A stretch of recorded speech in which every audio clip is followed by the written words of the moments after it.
On va commencer par parler de l'instant infini, si vous êtes d'accord, Jennifer. Moi, je suis d'accord. C'est un, c'est un film qui a été tourné en partie, qui montre des vues de Genève, qui a été tourné en France voisine et qui parle, c'est un thriller qui parle d'un couple, la vie d'un couple qui débarque dans la région, en France voisine, qui loue une maison. On ne sait pas bien pourquoi, mais on sent qu'il s'est passé quelque chose, un drame dans leur vie. Ouais. Je ne sais pas ce que je peux dire sans dévoiler le film. Bon, en même temps, c'est pas un film à suspense non plus, mais oui, effectivement, c'est l'histoire d'un couple qui a vécu un drame et qui va essayer de se reconstruire. Ils décident de changer du coup de lieu de vie pour se donner une nouvelle chance, peut-être espérer que laisser leur drame derrière eux, physiquement, géographiquement. Évidemment, c'est pas possible. Donc le problème. Enfin, quand on quitte un endroit, les problèmes viennent avec nous. Ils ne restent pas dans l'endroit d'où on est parti. Donc voilà, donc ils vont essayer de régler ce problème-là ensemble et c'est ce qu'on va voir dans le film. Et vous êtes vraiment, c'est un premier film de Douglas Baird qui est anglais-suisse. C'est son premier film, il a 61 ans. Jusque-là, il faisait des courts-métrages. C'est le premier long. Il a hypothéqué sa maison pour pouvoir obtenir presque 100 000 francs qui lui a permis de tourner, de trouver des acteurs assez vite. Alors, en voyant le film, on s'est dit l'une des forces du film, c'est vraiment votre interprétation.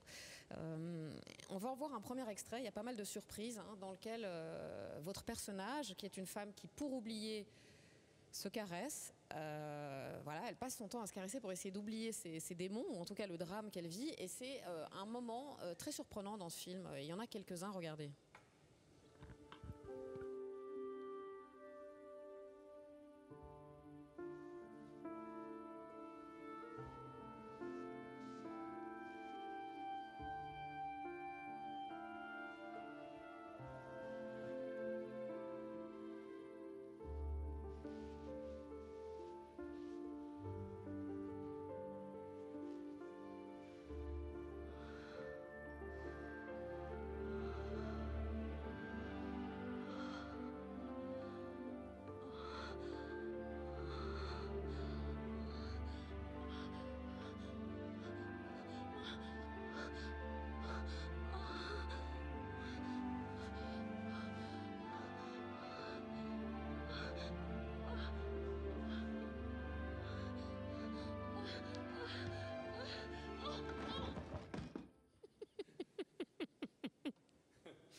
C'est extraordinaire ces séquences, non, Sébastien? J'ai éclaté de rire quand j'ai vu cet extrait-là, alors qu'il y a une telle tension, c'est tellement...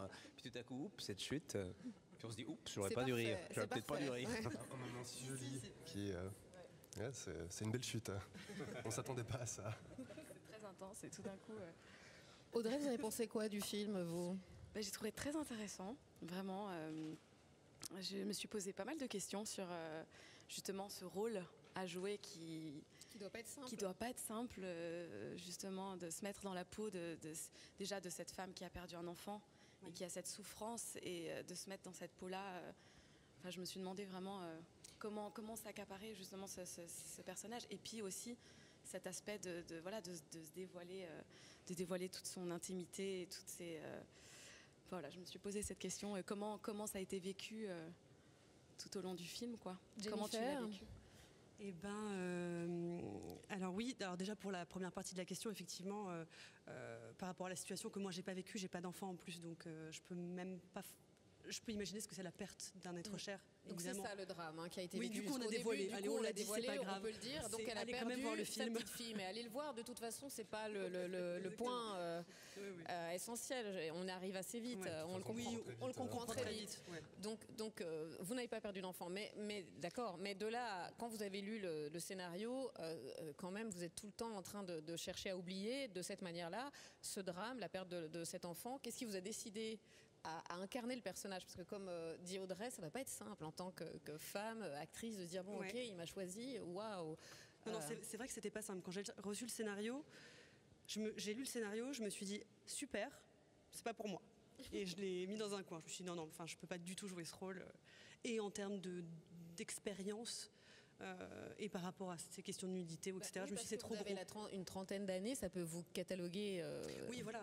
En plus, moi, je faisais beaucoup de théâtre. J'avais fait des rôles dans des seconds rôles dans des longs métrages ou dans des courts métrages, mais c'était mon premier rôle au cinéma dans un long métrage. Donc je me suis dit commencer par ça, c'est un vrai choix. Est-ce que je le fais ou pas? Et on en a beaucoup discuté. Déjà, j'ai beaucoup discuté avec le réalisateur. J'ai beaucoup discuté avec mon agent, les amis, etc. Et puis je me suis dit que c'était un très beau rôle, qu'un réalisateur qui propose un premier rôle à une comédienne inconnue, c'est quand même pas si souvent. Et que en fait, j'avais les épaules pour le faire. Et que de toute façon, dans ma vie, en règle générale, quand il y a quelque chose qui me fait peur, je me dis qu'il faut y aller. Donc comme j'étais terrorisée à l'idée de jouer ce rôle, je me suis dit, il faut que je le joue. Donc, Mais en plus, généralement, dans la carrière d'un acteur, actrice, on dit que se dévoiler comme ça à l'écran une première fois, c'est passer un level. Enfin, c'est un gros level, c'est se dévoiler comme ça, en fait. C'est passé à un niveau supérieur ou c'est trop casse-gueule? Non, justement, c'est casse-figure, en fait. Mais justement, c'est là où il faut s'accaparer le rôle et puis le faire avec tout ce qu'on peut donner, en fait. Ouais, c'est vrai. Après, mon père n'a toujours pas vu le film. Mais... Et je ne sais pas encore comment lui présenter. Mais c'est marrant parce qu'on focalise, parce qu'évidemment on a vu l'extrait sur ces éléments-là, sur les caresses, l'insurvation. Ça vient très vite, hein, ça vient tout de vrai. suite. Mais en même temps, moi j'ai beaucoup plus focalisé sur tout ce que votre visage vit par rapport au deuil. Et je trouve que ça exprime parfaitement dès le départ la difficulté de faire un deuil. Et c'est tellement d'actualité, la difficulté de faire un deuil pour beaucoup de monde. Ouais.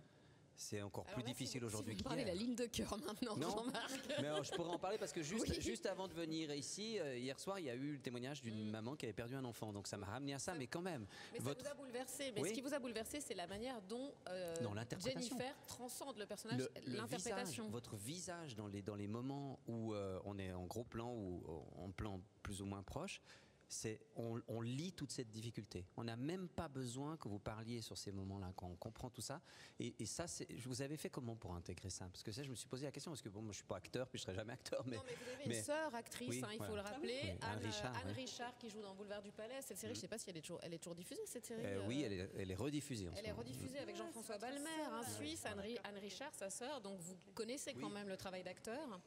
Donc oui, votre question, pardon. Oui, c'était comment vous avez fait pour intégrer tout ça? Cette difficulté de faire le deuil, le côté intérieur, ces moments, on ne va pas révéler tout ça, mais les moments où vous allez jusqu'au bout, pratiquement jusqu'au suicide.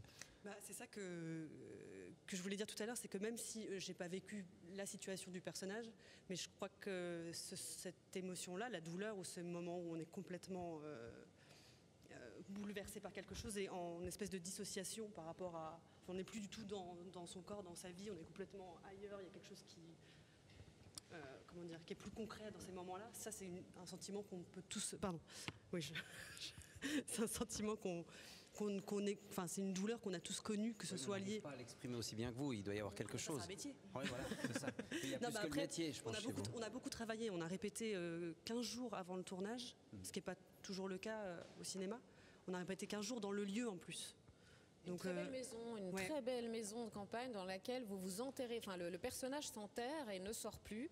Et son mari, du coup, sans tout dévoiler, mais il va lui dire assez rapidement, c'est aussi un des éléments évidents du film, puisque tu passes ton temps à te caresser, on pourrait faire de l'argent avec ça, parce qu'on cherche ce couple cherche du travail. Et donc, il propose à sa femme de se filmer en train de se caresser via une webcam, de le proposer à des internautes. Ce qu'elle va faire, les séquences de nus sont filmées avec énormément de pudeur, donc il faut le dire aussi, le réalisateur est très très pudique, donc c'est quelque chose qui aide aussi, parce qu'on peut craindre ce qu'on va voir au tout début du film, on se dit oulala, et puis non, ça dérape pas, jamais. C'est raisonnable. Ça reste très raisonnable. Et puis à un moment donné, donc on va voir une séquence où elle est. On a demandé à Douglas Baird si on pouvait la montrer. On vous trouve tellement juste dans ce personnage-là, donc vous décidez de vous confronter à cette webcam, à cette caméra, mais du coup vous prenez une marionnette qui va vous aider et vous jouez avec cette marionnette. On n'a pas eu envie de vous montrer nu. Je pense que les gens n'ont qu'à aller voir le film qui est sorti hier. Et d'ailleurs, même si vous êtes très belle et que c'est filmé avec beaucoup de pudeur, regardez cette séquence.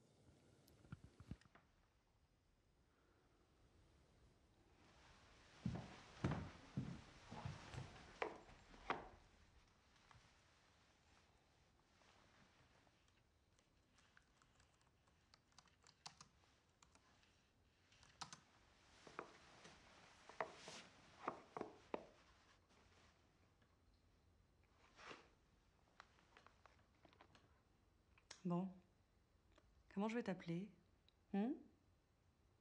Voyons. On va être là avec des mecs et des nanas qui se branlent alors. Monsieur Bit? Monsieur Clit. Zob. Popol. Piloute. Non. On va les faire bander tous ces mecs. On va leur filer la trique. Oh, Trick. Monsieur Trick? Mr. Trick. Mr. Tricky. Monsieur Tricky. Monsieur Tricky, c'est pas mal, ça, non? Comme Tricky Dick, le grand entourloupeur. Ça me plaît. Le film a reçu le prix d'excellence aux Indie Fest Awards, un festival de cinéma indépendant bien reconnu en Californie. Qu'en avez-vous pensé, vous, Corinna Weiss? Eh bien, moi, j'ai découvert ce film hier et j'étais ravie de te découvrir aussi en tant qu'actrice. C'est vrai que tout d'abord, je me suis posé la question de la féminité à l'épreuve et du rôle de la femme dans la société lorsqu'on voit beaucoup d'images, en effet, dénudées et avec une vie sexuée. Mais après, j'avais une question un peu rigolote.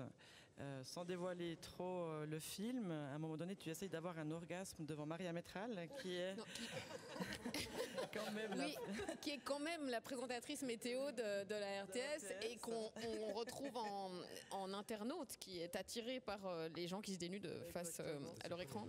Oui, c'est très surprenant de l'avoir en ce rôle-là. Qu'est-ce que ça fait? Alors, quand on a tourné, bon bah ça c'est les secrets de fabrication, mais quand j'ai tourné, Maria était pas, je la voyais pas comme ça rend dans le film. Elle était un peu plus, elle était là pour me donner la réplique, mais elle était un peu plus loin. Heureusement, comme ça j'étais moins impressionnée. Je la voyais pas directement. Mais non, c'était super de jouer avec elle. C'était vraiment super. Et c'était effectivement hyper intéressant de donner ce rôle-là à une femme. Enfin, que ce soit une femme qu'on découvre. C'est une femme qui mate une autre femme. Et il y a des personnages secondaires très justes. Mathieu Chardet, Robert Nortic aussi, qui est très impressionnant. Et on peut que vous conseiller d'aller voir le film. Et Damien Dorsa, qui est valaisan d'origine, mais qui fait une carrière à Paris. Donc il joue votre mari un peu froid, toujours distant. Et on comprend ensuite pourquoi, parce qu'il y a eu la perte de cet enfant. Et c'est comme s'il punit sa femme. Oui, exactement. Il faut dire que le film n'est pas lourd, sombre uniquement. Il y a vraiment des moments de surprise. Il y a des envolées. Il y a des beaux paysages aussi. Et c'est une jolie petite découverte. Vraiment, pour un premier film d'un réalisateur, c'est une vraie découverte. Alors moi aussi, je me suis dit comme vous, c'est quand même le regard d'un homme sur les femmes. Je serais curieuse de voir ce qu'une cinéaste aurait tourné. Pourquoi en même temps, il est peu complaisant avec l'homme quand même. Votre compagnon, et puis le personnage joué par Mathieu Chardet, c'est pas très complaisant pour les hommes. C'est un regard d'homme, mais pas complaisant pour les hommes quand même. C'est vrai que les hommes, c'est plutôt des perdants dans le film. Vraiment. Chacun gère son deuil. On va pas tout dévoiler. Comme il l'entend, mais c'est vrai que... On vous conseille vraiment ce film, L'Instant Infini. On va maintenant tourner une page.